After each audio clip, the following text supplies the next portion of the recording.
Yo, my peoples, welcome to Rants and Randomness. I'm Luvvie Ajayi, your host and wacky wordsmith. And this is my podcast where I'm talking about the things I'm loving, things I'm side-eyeing, and having great conversation with people who I think are interesting.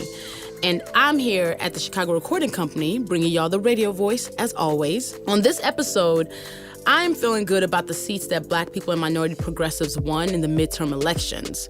I'm ranting about the people who continue to hustle backwards by voting against their interests and spotlighting Higher Heights, an organization that is doing incredible work.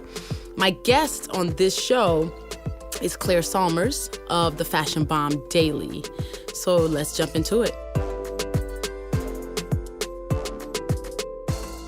Yo, so this week I'm feeling good about the seats that Black folks and minority progressives won during this really important midterm elections where we were all biting our nails.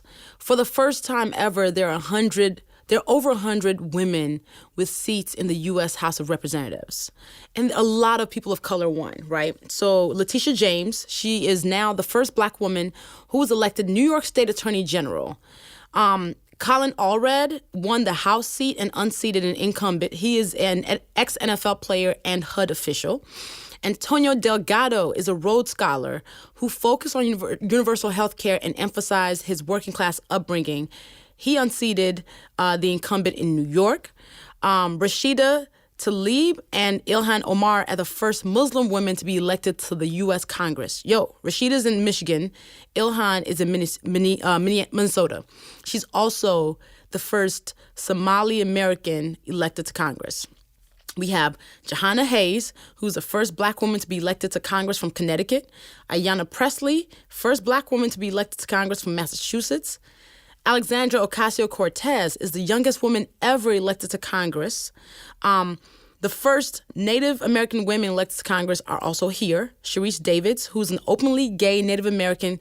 She defeated a Republican incumbent and flipped the red seat blue, okay? That is amazing. Deb Haaland replaces Democratic Rep Michelle Lujan Grisham in New Mexico.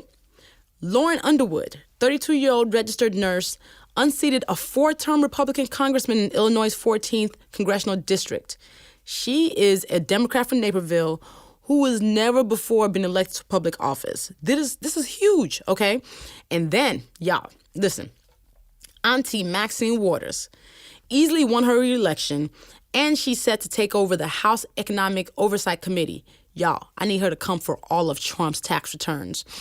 And as of today, which is November 7th at 4 p.m., Stacey Abrams still has not yet conceded that she has lost the governor race in Georgia. That is because it is so close that it might end up being a runoff election. I'm hoping that by the time you're listening to this podcast, that the runoff election is official and that Stacey Abrams is governor of Georgia. Because to be quite honest, if she loses Georgia, it's not because she didn't run a great campaign. It's because she was cheated. It's because Brian Kemp stole seats. So honestly, Stacey, for me, is a winner. And even if she does not end up being governor, I'm looking forward to her running this country, running something major. So this is not going to be the end for her.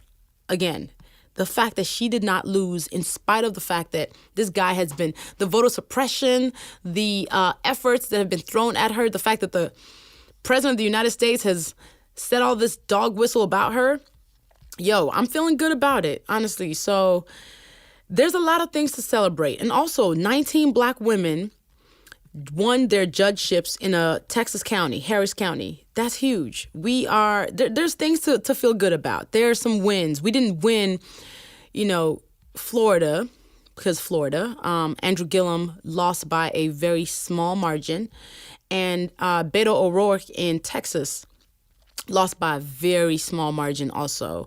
I wish we'd have won that. That would have been amazing, feel good. I wish we could say Stacey Abrams, clean and clear, is governor of Georgia. But there are things that we walked away with. Also, the fact that Democrats now control the House. That's huge. It makes it that much harder for Cheeto Satan to be ridiculous. So, yeah, let's hold on to those pieces of wins. Okay, so my rant this week It's about how white women continue to stay hustling backwards. We've been here before. We have been here before. When Doug Jones' election in Alabama and how he won really on the back of black women, 98% of black women who came out and voted for him because his opponent, Roy Moore, is a sexual predator. Well, 63% of white women voted for Roy Moore. And we all lost our minds all over again because just like in 2016, when 53% of white women voted for Donald Trump, and then 63% of them vote for Roy Moore, when it came down to Texas and Beto O'Rourke, and we find out that 59% of white women voted for Ted Cruz, at this point, it's not an exception. It's how they do it. It is mind-boggling to me that white women continue to vote against their interests. We keep on saying white women vote against their interests, but then I start to realize that, honestly, maybe we're thinking their interests are different. They're not necessarily voting against their interests. I think what white women are voting, I think their interests are that they want to uphold the oppressors in their lives. They want to make sure they're keeping their husbands and their sons and their fathers happy. That's their interest. The proximity to power is their interest. So when they vote for the Trumps and the Cruzes of the world, this is what is happening. And each time I'm like, yo, the absolute beckery, the audacity of caucasity. How do you continue to make these terrible decisions? White women have got to do better. These numbers are just awful. I do not understand how you can just give your vote to the person who you think you're beholden to as if when you're in that booth, you don't have autonomy. At this point, I realize that nothing is as determined as a desperate white man who feels like he's losing his position in the web of oppression he created, right? We're clear about that. They will do whatever they can do to stay in power. But nothing is sadder than the woman who's bought into her own subjugation. Like, I expect nothing from white men, but it's also clear that we can't expect much from white women. As black women show out in droves and vote to make sure that we're not putting just predators in office and people who don't see us as humans in office, our power is then limited because white women will turn around and go vote for them in droves, for these people who are actively harming them, for the people who don't want them to have agency over their bodies, for the people who would not want them to vote if they had the chance. And it's not a surprise. Every election that basically happens now when the demographic information comes out, it's not that we're surprised that this is how white women are voting. It's just that we always have to state the matter, that here we go. As we all insist that it is our job to fix the world and fix this country, those of us who are trying to fix this country then have to fight against our sisters, I put this in quotation marks, who actively vote against what makes sense. It's mind-boggling to me. It is mind-boggling. And Texas, Beto O'Rourke could have won. He absolutely could have won.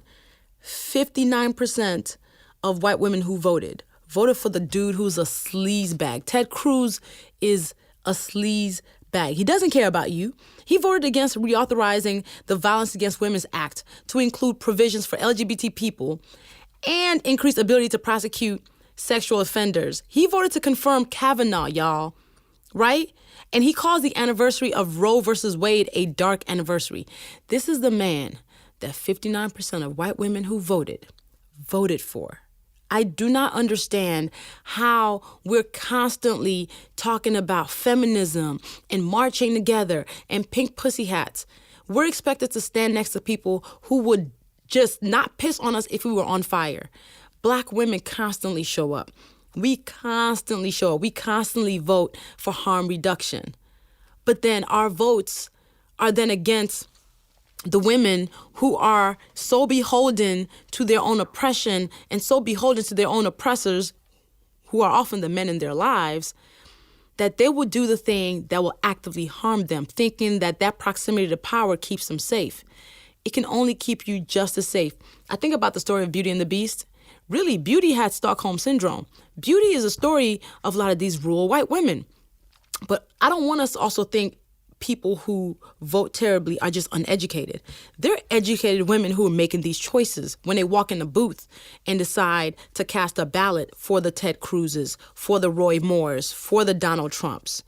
It's not just poor people. It's not just rural white women. There are some people we're sitting across from dinner at our jobs.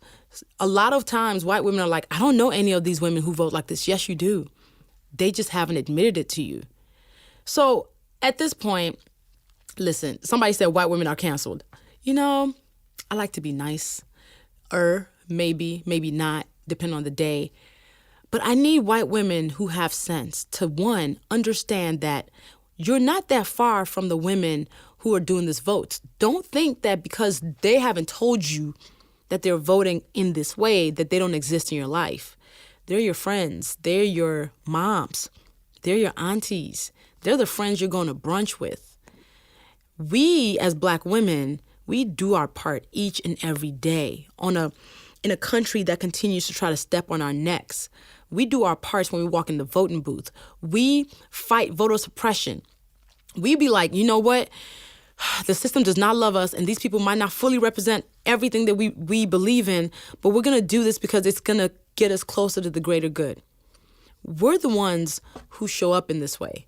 We can't do any much more work than we're doing. We cannot do much more. I need my white listeners, people who, use logic and reasoning and don't feel beholden to a man's vote. I need you to work on your folks. You got to do this work because that's the only way we can win. If white women are constantly going to cancel out our votes with their terrible decisions, how do we get to freedom? How do we get to the point where the patriarchy doesn't run everything?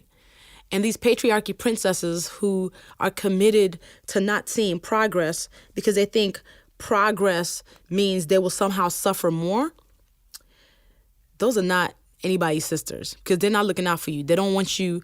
They don't have your best interest in heart. And if the zombie apocalypse comes, they will totally sell you down the river. Another election, another disappointing showing out of white women. And we just white women gotta do better, yo. That's really what it comes down to. White women, I need you to do better. My spotlight this week is Higher Heights. It's an amazing organization. It is the only national organization that provides Black women with a political home and exclusively dedicates to harnessing their power to electing those Black women to influence elections and advance progressive policies. It was founded by Glenda Carr, and it is just committed to seeing Black women's political powers grow. They've been really instrumental in Stacey Abrams' campaign. And their work includes investing in the next generation of political leaders, organizing and mobilizing the power of Black women through their Black Women Vote campaign. And they create an environment for Black women to run, win, and lead. So capacity building. They do online training, research, culture shifting, communications work. On their site, you can go on there, you can find resources to identify Black women candidates, webinars for your own political readiness, and resources that allow you to support the candidates who are running. Higher Heights is so important. The work that they're doing, now more than ever, you see how instrumental it is, how valuable it is. And their website is higherheightsforamerica.com. I need you to go. Support them, donate, be informed in what they're doing. Because listen, I am clear that our road to freedom is a road that's led by Black women and organizations like Higher Heights. Honestly, there's not necessarily organizations like Higher Heights. I think Higher Heights is singular in the work that it's doing.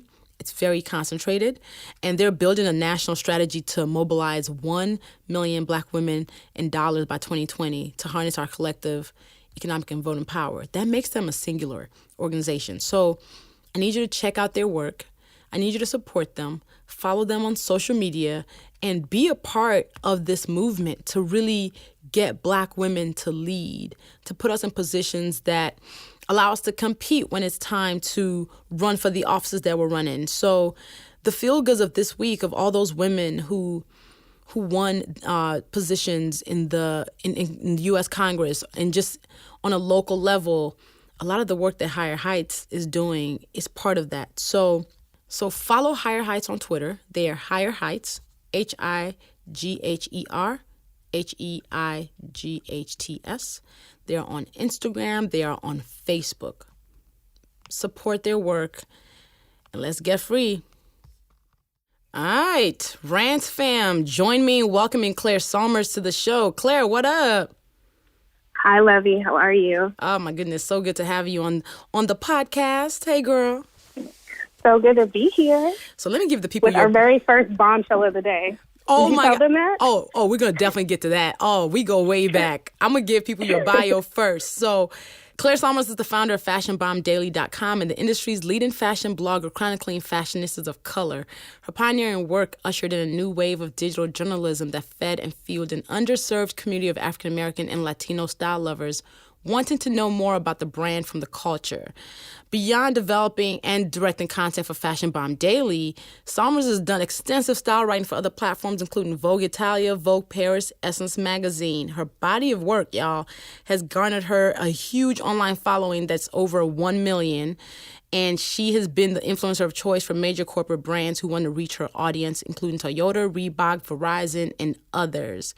In 12 years, she's accumulated over 1.3 million followers, written a book called The Bomb Life, and is now working on her second book. Yes, Claire. Epic, epic, epic. Yes, thank you. So I like to start my interview by asking my guests, what did you want to be when you were growing up? It's so interesting. When I was young, I wanted to be an international businesswoman, and at the time, I didn't know what that meant. I just knew that I loved to fly, and I didn't know what sort of business I wanted to do. And it's interesting that now I kind of am living my dream. Like, I own my own business, and I'm on a plane, like, I would say half of the month. So I became what I wanted to be when I was a child. Yes. And when you were growing up, did your parents kind of support that? How did you basically tell that I wanted to do this thing? Okay, so the business thing came way later. Like, I kind of fell into the business, and I was actually speaking to someone today that Fashion Bomb started off as a hobby. It was just, something I did in addition to my daytime job. I was a researcher reporter at a magazine, and I started Fashion Bomb because I couldn't find a way to break into fashion, and so decided to start a blog, and it blew up and just created this whole life that I never, ever imagined. But growing up traveling, my dad is a pilot. I don't know, a lot of people might not know that, but my dad's a pilot. He's been a captain for United since I was 2 years old, and so we've done a lot of traveling in my day and just kind of got used to being on a plane from a very young age and knew that that was something that I wanted to do, as a grown-up. You went to Harvard. What did you major in there? Yes, I went to Harvard. I'm actually at the Harvard Club right now. It's kind of crunk up in here. But I majored in French and African American studies, and I did that because my brother went to Harvard also. I actually wanted to go to Columbia because I was just always, obsessed with New York. But my brother encouraged me to go to Harvard, and he gave me some tips on how to get in, and I took his advice and I got in. And initially, I think I probably would have majored in economics or something like that. But he was just like, major in whatever you want to major in. And years later, people will just remember that you went to Harvard. And it's true. Now people do ask me, why did I pick such a weird major? And I did just because I love French and I wanted to learn more about my culture and my background. I grew up going to very kind of predominantly white schools, so I just felt like I needed to learn more about my culture, and I did that in college. And it all ended up playing off. It came in handy. Fashion Bomb does focus, I would say, most of its content on a minority or African American audience, and French came in handy because when I couldn't find a way to break into fashion, I ended up quitting my job and moving to Paris. And I was able to find an internship at Paris Vogue. And so my major came in handy then because I was able to speak French fluently and write in French. So everything made sense later on. But at 18, it made zero sense. Got it. So you said you went to all like predominantly white schools. How did you basically maintain your pride and your blackness as you dealt with a lot of all white students? My mother is Caribbean. She's from the Bahamas. Yes. And yes, all over our house. And my dad's Haitian. A lot of people know that I'm Haitian too. But, my mom always instilled this pride in where I was from. We had pictures around the house of like my grandfather, who was part of he ran for office in the Bahamas, part of a political party. And so I was always I always knew where I came from and always had pride in where I came from. And when there were some instances, like when people wanted to reach out and touch my hair or something, I was just like, don't touch me, you know what I mean? But I've always kind of been that girl that will snap back and have been like super confident. But, I always wanted to go to like public school. I was like, this sucks, it's not diverse enough, from a dating perspective, from a social perspective, it wasn't ideal. I would like beg my mother to go to boarding school and all this stuff, and she was like, shut up and go to school. And so I went to school. Obviously, I listened to my mother, very strict, but now I thank her for it because it was a great education. Like 5 kids out of my class ended up going to Harvard. One was another young Black woman as well. So I had a great education coming up. So I had to sacrifice some of that social stuff. But, you can always catch up in college. You'll be all right. Yo, college is a good time. But for you just recently cut off your locks, too. So did you have locks growing up, or did you have permed hair? What was that? Right. So I tried permed hair maybe, let's say, 5th or 6th grade. And for some reason, my school, we had swimming. Like, we were required to learn how to swim. We were required in order to pass PE, we had to like dive off of a high dive and do a back dive off a high dive. It was terrifying. But basically, there was no way for me to maintain my permed hair through that whole thing, that torturous moment. And my mom also doesn't really know how to do hair. So we gave up on the perm, and I got box braids. So I had box braids box braids. Yes. They were hot. I had them too. Braids. Yeah, the 90s. Yeah, everybody had those. So I was like, getting my Janet Jackson brandy on. But then I got to college, and I didn't want to have to spend money to get my hair rebraided all the time or find somebody to do my hair. So I was like, I can get locks. It gives the same look of box braids, but it's my own hair. So I started locks my sophomore year of college and had them up until last year. So I was comfortable with locks because it's an easy hairstyle. It's easy. I think I had locks. Partly it was my African American studies and me like being like, proud of my natural hair texture and I don't need to perm my hair and all this stuff. But it was really probably 50% or if not 75% just laziness and not being able to do my hair still. I mean, to this day, I don't really know how to do my hair. And having an easy hairstyle, that was kind of no muss, no fuss.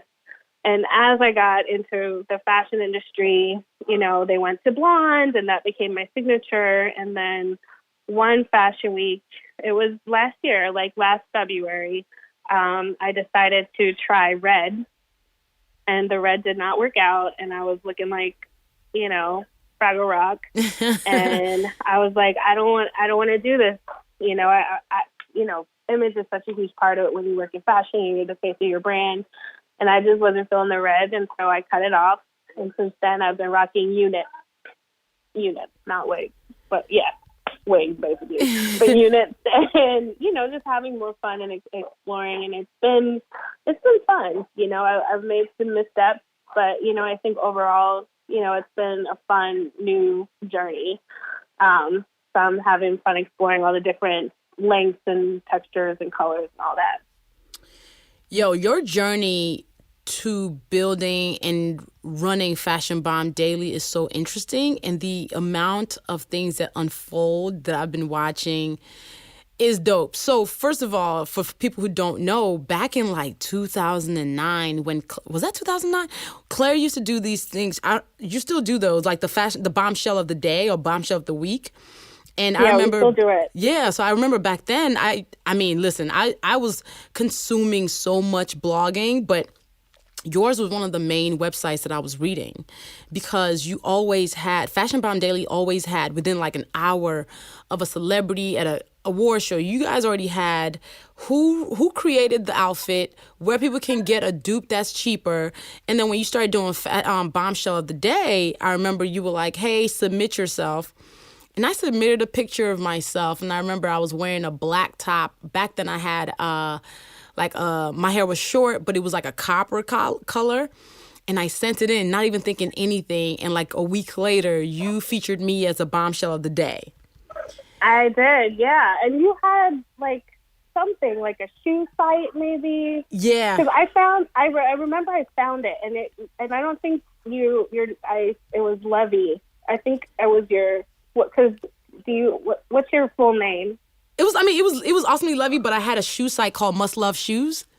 Must Love Shoes. Yeah. But I feel like the name was, or maybe I said Luvvie from Chicago or something like that. But yeah, I remember that. So you were one of our first bombshells. You were a pioneer, trailblazer for our bombshells. And I remember people hitting me up like, oh my God, you made it. You're on Fashion Bomb Daily. And I was like, yo, this is the dopest thing ever. You built Fashion Bomb. When did the site start?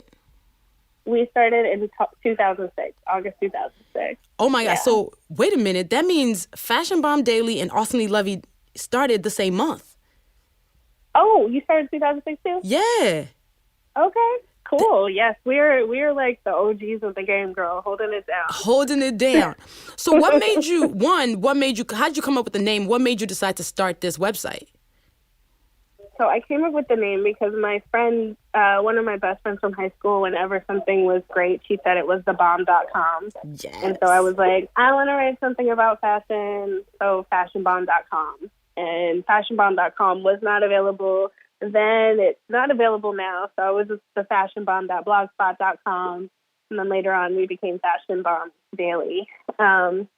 And why I started it was because I was working as a researcher reporter at a magazine, trying to break into fashion, trying to work at Vogue, just trying to live my truth. And everybody at the time was like, you're not chic. They look me up and down and just tell me no. You know, I just wasn't breaking into fashion the traditional way.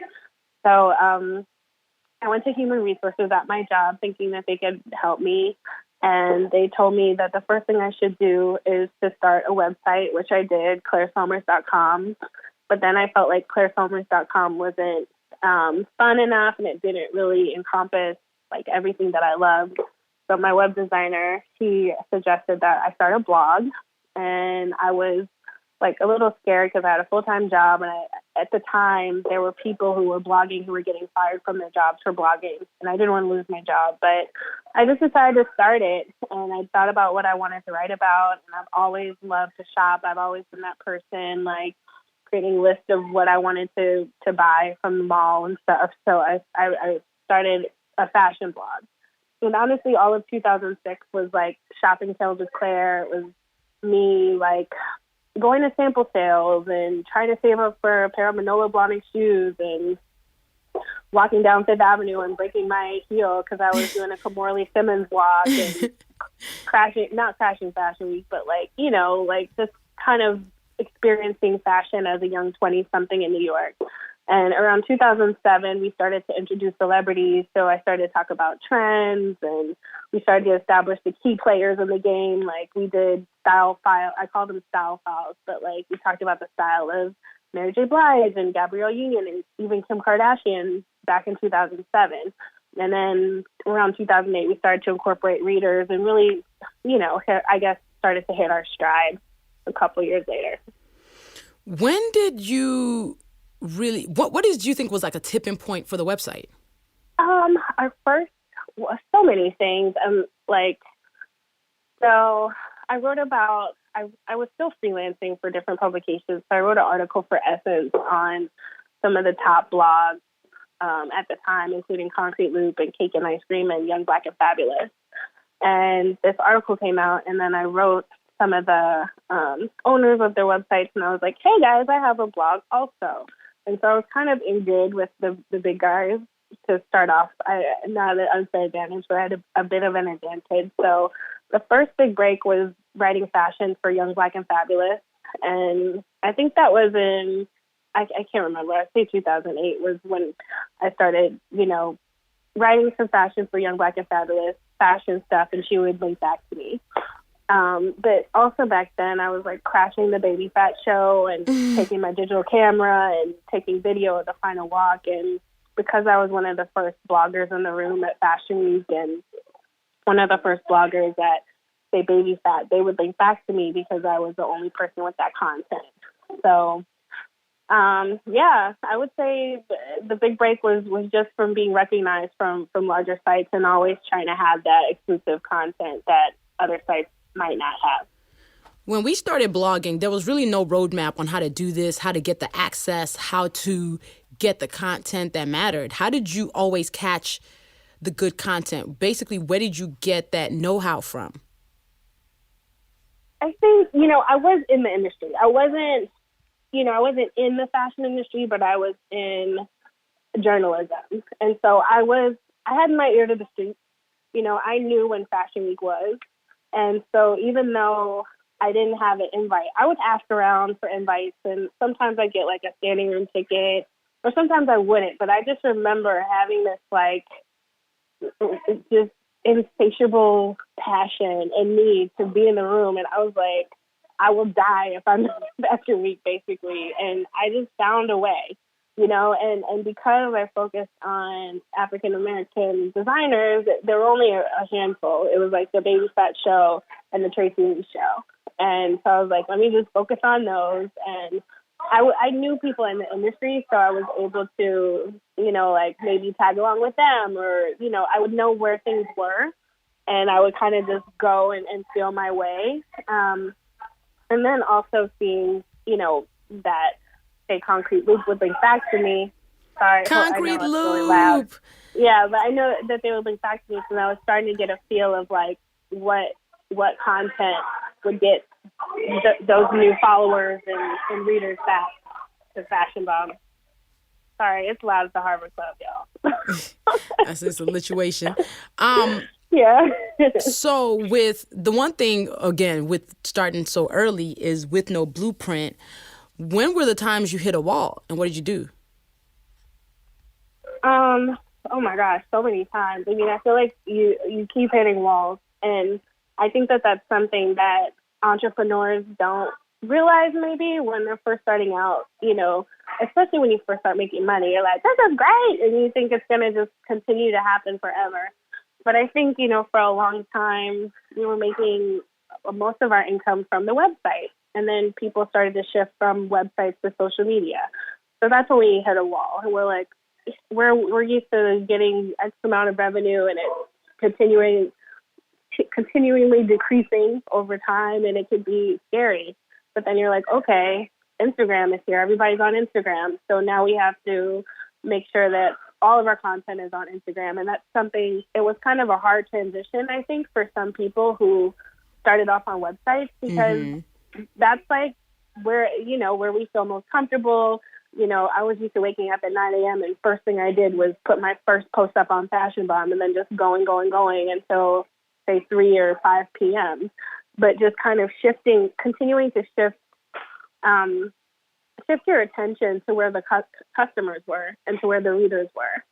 So I would probably say the first wall, maybe 2014 or 15, when websites were kind of dying down and Instagram was dying up. And then we recently had an issue with our Instagram page. So we were like, which Instagram, actually, wonderful. I want to talk to that. I want to talk about that. So earlier this year, Fashion Bomb Daily's Instagram was taken down and it had 1 million followers at that point. What happened? Yep. So there's a learning curve. I think that some entertainment sites like ours, they might screenshot a picture, say, and repost it, not knowing that, you have to pay for them. And I think that most times the pictures are okay, but sometimes they're not okay. And so we just encountered a photographer and an agency where screenshotting was just not okay. And so they reported our account and we were disabled. But we're working, there's a solution. At the end of the day, what happens is that photographers, they're seeing that people have 1 million followers, and they're seeing that people basically have their own, entertainment site on Instagram. And so they're like, we want a piece of the pie too. And so that's what happened to us. And it's just been a really long road. It's been like 7 months. And that's been another wall that we hit, and something that was unexpected. But then I'm like, okay, so the Claire Sulmers brand, which is something that for some reason I never pay too much attention to, but it's there and it's strong. And so I'm like, okay, I'm a speaker. I have a story to tell.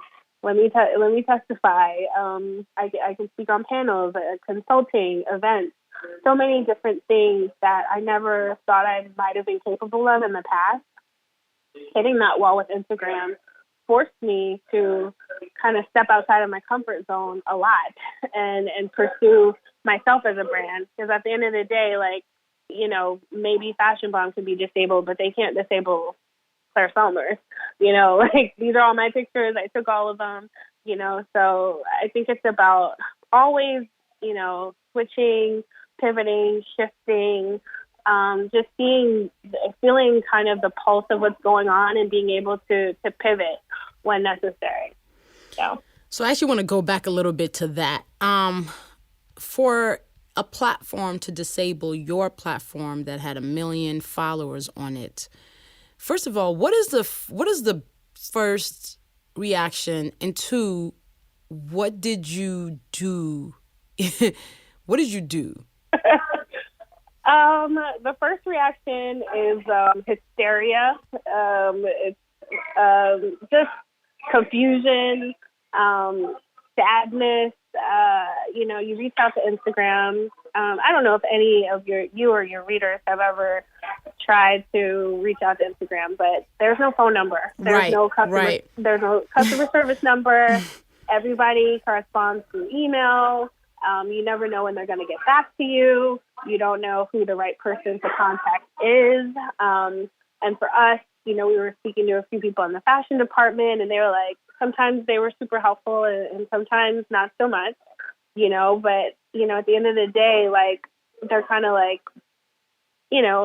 hands up in the air. So basically Instagram was like, this person reported you. And so we contacted that person, and then we had to wait for them to respond. So it's just kind of a lot of back and forth and a lot of waiting and being on other people's time. And then you start to think we have advertisers because we're a publication, and we make our revenue, we pay all of our contributors from advertising.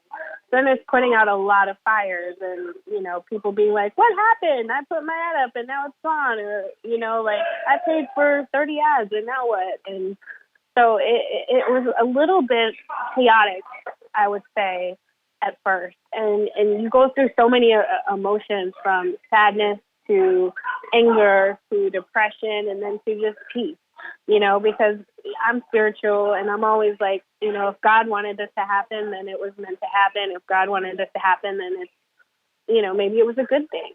And there are some good things that have happened as a result of this. I mean, I had my first feature on ABC that's coming out soon. And, yes. I got my first picture on New York Times Style ever. It's like so many great features for me, and I think a lot of times I put my brand in front of me and kind of maybe hide behind it.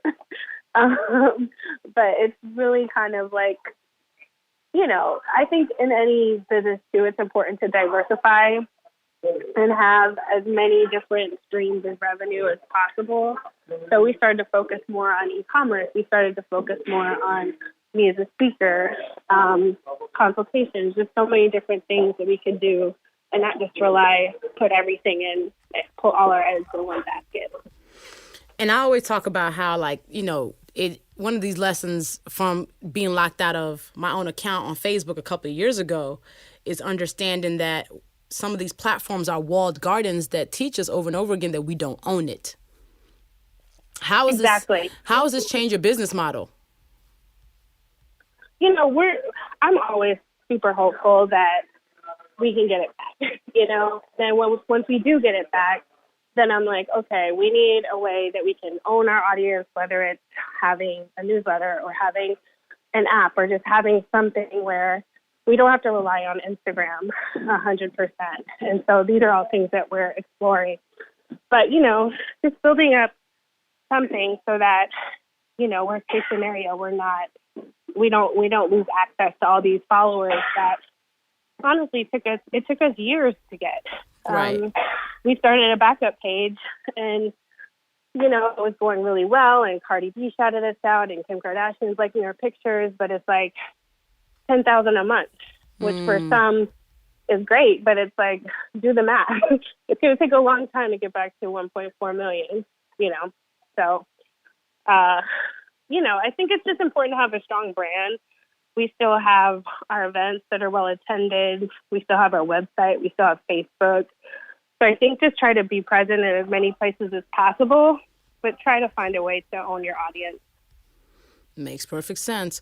So people see you looking fierce and fabulous all the time.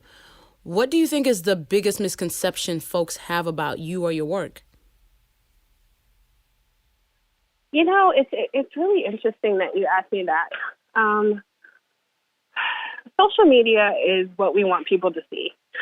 Nobody sees me like at home in my pajamas, you know, with no unit on my head, or, you know, like nobody sees the tears. Nobody sees the mayhem. And that's something for me, it's important not to show. For one, I just don't feel as if I told people like it's totally chaotic, you know, and everything's imploding, you know, would people have sympathy or would they judge me? I don't know. But at the end of the day, it's important for me to just continue to be positive and to continue to inspire people. And what I'm going through, I hope, also inspires people just to show that having a positive attitude is key. Just going back to business as usual is key. And also learning ways to just deal with hard times. Hard times can manifest in so many different ways. I mean, when you think about people having diseases or dying or anything, you know, there are real issues in the world that people can deal with, you know, and when you think about losing an Instagram page, it pales in comparison to something like that. You know, but how do you deal with adversity? Do you throw up your hands and cry, or do you rant and rave, or do you just get to work? And I hope that I'm showing people that I get to work. Like, I am always doing something. Now I'm booked like almost every weekend, whether I'm speaking in Miami or having an event in Atlanta. Like, I am busy and I'm going hard because I'm not going to give up. That's just not how I'm built. And I'm not going to complain because that's just not what I do. So hopefully people who watch me can see that I'm a fighter. And as my profile says, I will not lose, you know, but it's not always peachy. And I think that that's probably a huge misconception about social media. I don't ever show like the hard times, and I never really talk about it, but they're there, you know what I mean? But I just choose to focus on all the good stuff. How do you balance that, though? How do you balance the whole living authentically and creating this really glamorous public figure? Do you ever have the moments where you're like, you know what, I just do not have it today?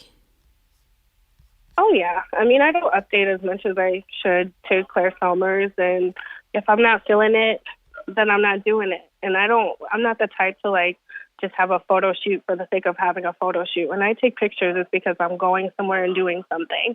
So if I'm not going somewhere and doing anything, then I'm not posting. And, you know, I have talked about some of what I'm going through on Claire Sulmers, but, you know, it's always like with a positive twist, you know, and I tell my story and I tell people what I'm going through, but I guess in my own way. And that's how I stay authentic.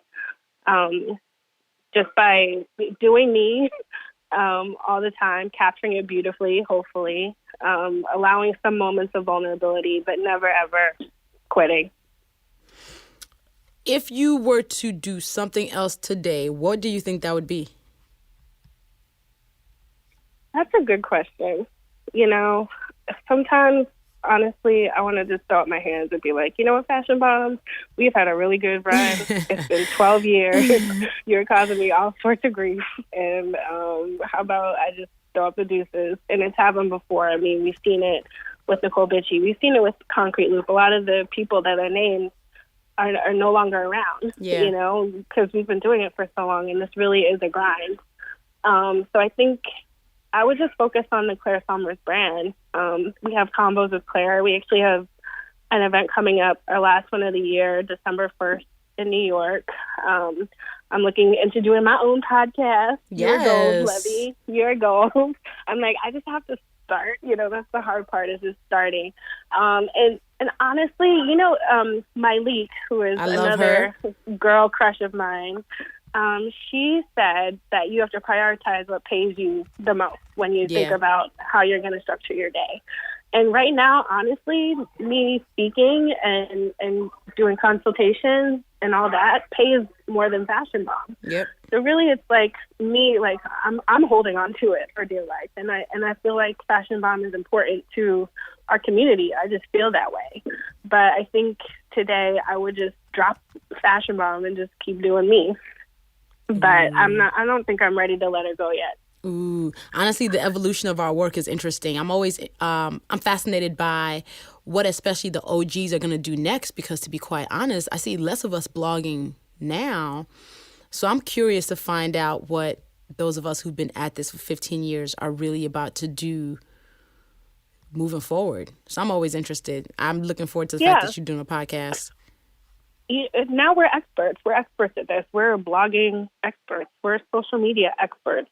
We can use our expertise to tell others how to do it. We're at the point, like, we were starting out, we were kind of filling things out, and now we know what to do. We know how to galvanize a group of people and keep them interested and entertained. So, you know, we're turning into the teacher, and I think that that's probably the next step. You know, us offering all this knowledge, whether it's even HTML or, you know, it's so crazy the little things I've learned over the years from HTML, Photoshop. Like I could put together a collage if I needed to, you know, like newsletters, like all these different things that you can do. So I think teaching and podcasts and even TV and speaking and all that's probably the next step for us. But I'm so committed to Fashion Bomb. I just want to make sure that it's good before, if I ever leave her. Before I do, I want to make sure she's good.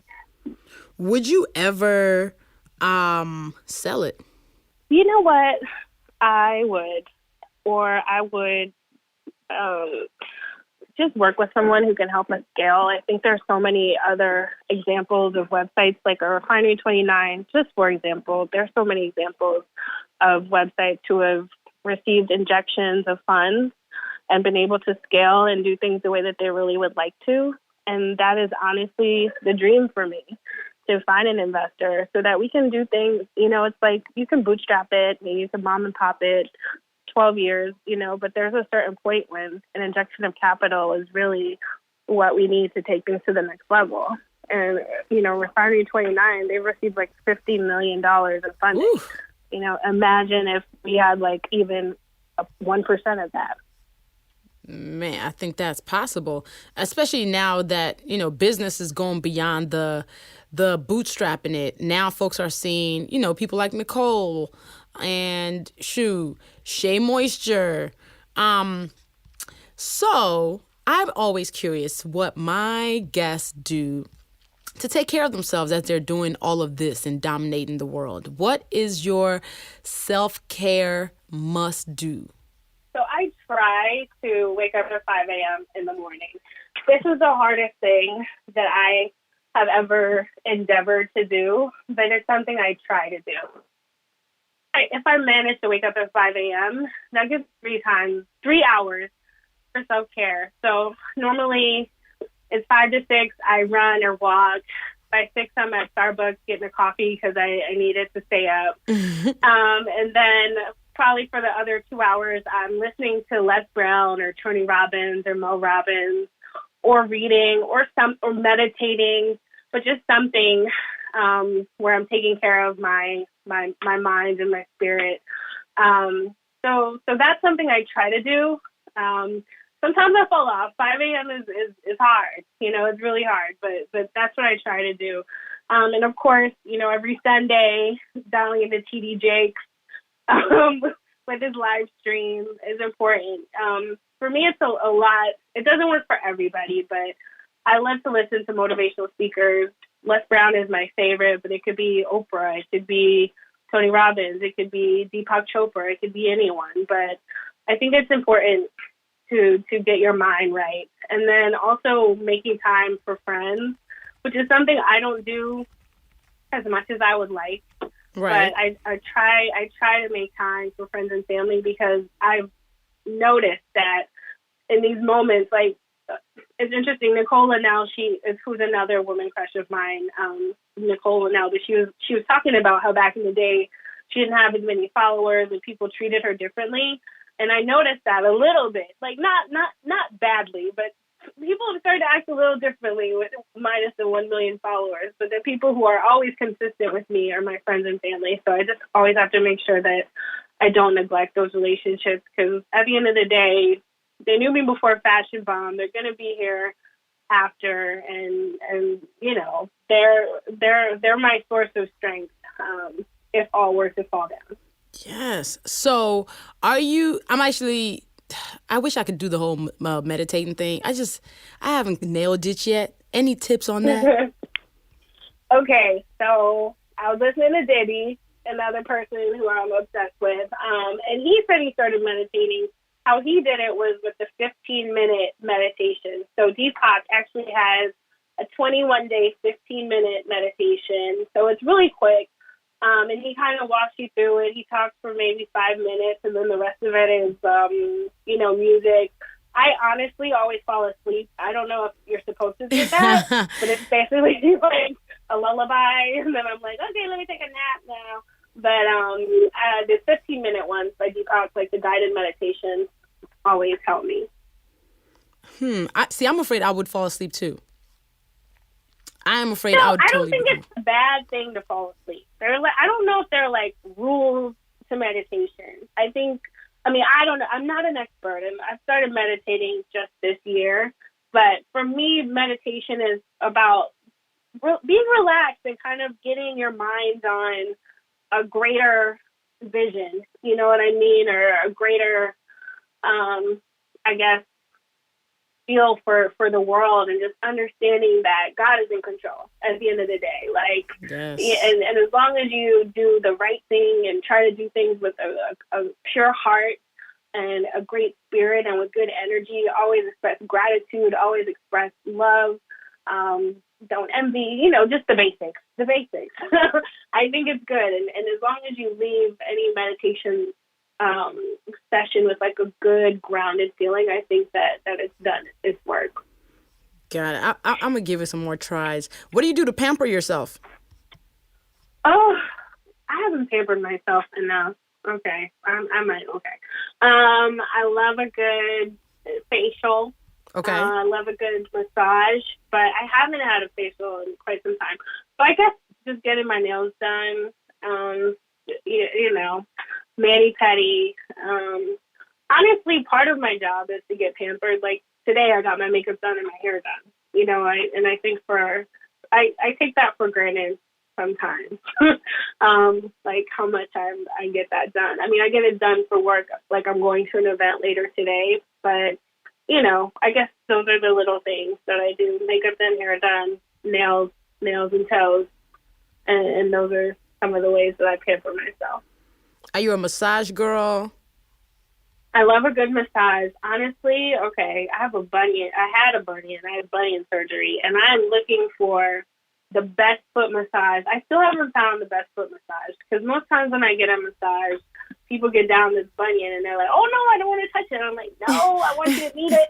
Eat it like dough, you know. But I love a good massage. Facials, honestly, especially with how much I wear makeup and, you know, so I probably wear a full face of makeup at least 2 or 3 times a week. So facials are relaxing and a good way to unwind. And what are you using to clean your face? Like, what's the cleanser of choice since you're wearing makeup so often? Cerave foaming facial cleanser. Are you familiar with that? That's a drugstore brand, right? It's a drugstore. Yeah, I only use drugstore brands, honestly. Nice. My friend got me La Mer skin cream. Oh, La Mer is so expensive. La Mer is like $500. The little pot she got me was $200, and What? so she got it for me for Christmas, and then I got it like one other time, and I was like, forget this, I'm not spending $200.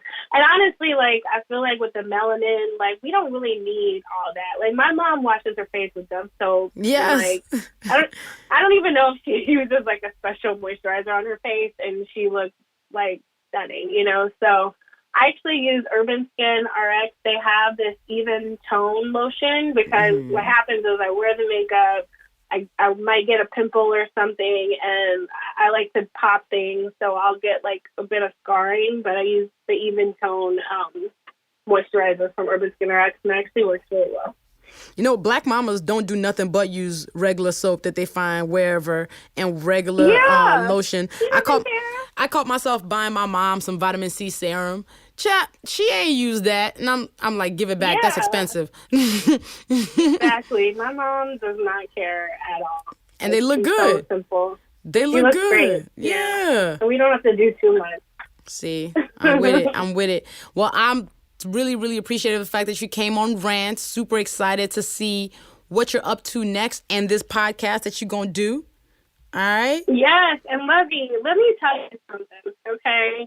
I am so proud of you. Like, you are out here killing it.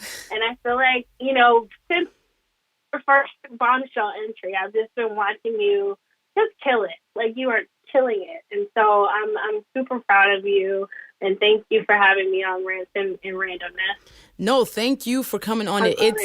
It's really cool to look to the side and see the people who have been here all along. And I'm just really cheering everybody on and you on. And I see the hard work that you do. So I just have nothing but respect for it. Thank you. And any of your New Yorkers, they should come out to Combos with Claire December 1st. And I'm working on my second book. It's actually a retrospective on Fashion Bomb Daily. That's why I know, like, what year we started doing celebrities and what year we did this, because we're kind of doing, like, a throwback to everything we've done, and then we'll see about all we're going to do in the future. So you're telling the story of the whole site? The story of Fashion Bomb. When is it going to come out? That is a good question. I honestly wanted it to come out in December, but you know how writing a book is. Mm-hmm. It's like a struggle. I'm like, every day, I'm like, I know I should be writing this book, but 90 Day Fiance looks more. No, I'm just kidding. I'm working on it now. So we'll basically, people should look out for it in 2019. Yes. 2019. Yeah. All right. So where should people follow you online? You can follow me at Claire Sulmers, at Combos with Claire, at The Bomb Life, also fashionbombdaily.com, and our page will be back at Fashion Bomb Daily, so keep an eye out for that. We will be back soon, guys. All right, bet. Appreciate you. I'll holler at you on the internet. All right, thank you. Bye. All right, bye. Yo, shout out to Claire Sulmers for joining me on this episode. Please follow her on social media.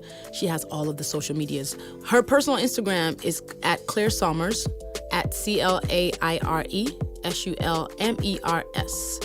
You can currently follow Fashion Bomb's backup Instagram as they work on getting the main one up.